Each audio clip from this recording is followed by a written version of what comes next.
Olá, amigos. 3 de abril de 2014, cidadão de olho na segurança pública. Completou-se a tragédia. Em 4 júris diferentes relacionados ao rumoroso caso Detenção de 1992, ou Carandiru, como é conhecido mais popularmente, foram condenados praticamente todos os policiais militares envolvidos no processo, réus no processo, praticamente todos. 2 ou 3 foram absolvidos.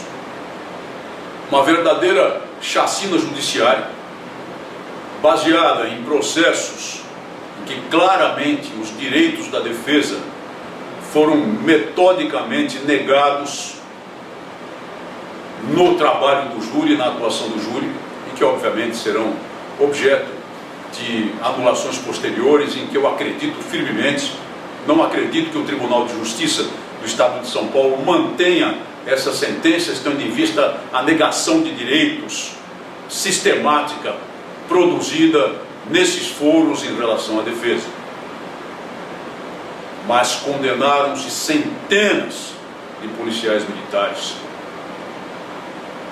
que hoje a maioria inativos, maioria da reserva ou reformados, tiveram toda uma carreira de 30 ou 35 anos de combate contra o crime, de luta pela sociedade e de defesa dos nossos concidadãos.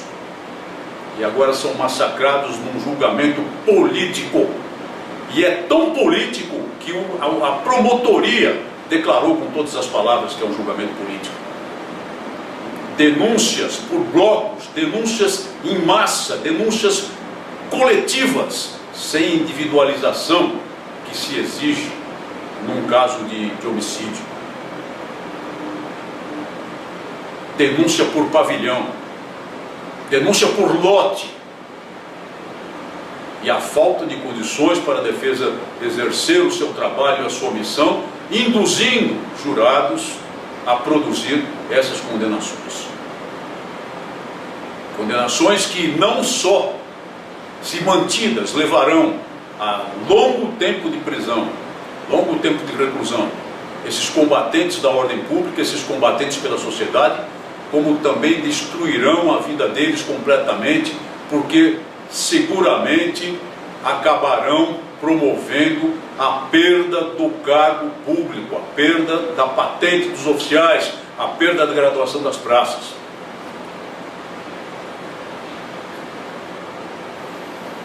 Enquanto isso, no Rio de Janeiro, um corajoso juiz de júri, o juiz Alexandre Abrão, arquivou um processo, com pressão da mídia também, em que se pretendia processar e condenar por homicídio policiais civis do Rio de Janeiro, que num caso muito famoso, acabaram por matar um traficante de entorpecentes lá de um morro do Rio, tal do Matemático, em 11 de maio de 2012.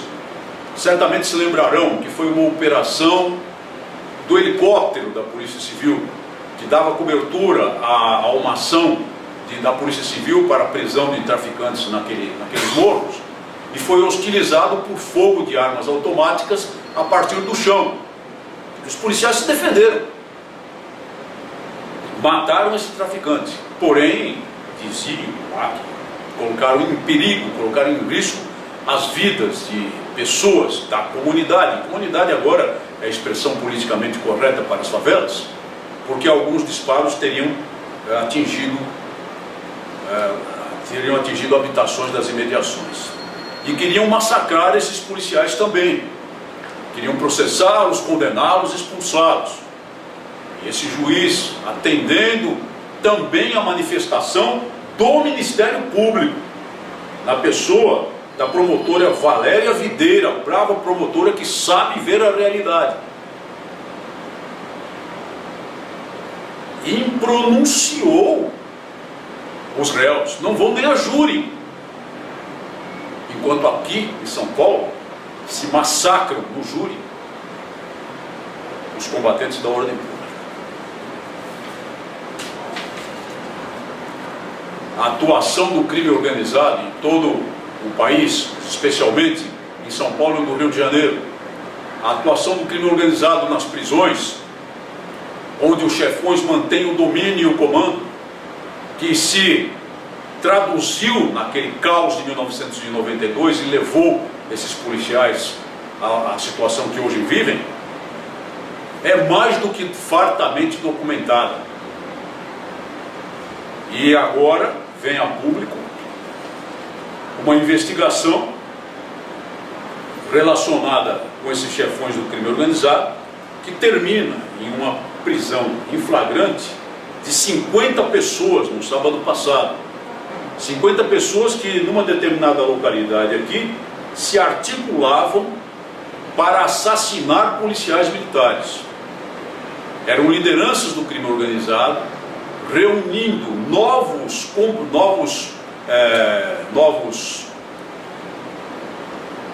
empregados do crime organizado, todos eles adolescentes, com o propósito de cooptá-los e já dar a eles a tarefa de assassinar policiais militares a partir do momento em que seja dada a ordem pela cúpula do crime organizado. Ordem esta que evidentemente já está em preparação. É esse tipo de coisa que as forças policiais enfrentam. É esse tipo de coisa que assalta, que agride a sociedade. E enquanto isso, aqui se articula o Judiciário com o Ministério Público para uma chacina criminal, uma chacina processual contra aqueles que se viram envolvidos porque estavam de serviço e não poderiam deixar de atender às ordens dos superiores na invasão da casa de detenção em 1992. Até quando? Até quando? Isso só serve para encurralar, para diminuir o ímpeto, para acovardar a força policial. E enquanto isso, a sociedade é que paga o preço da insegurança. Muito obrigado por sua atenção e até o nosso próximo programa.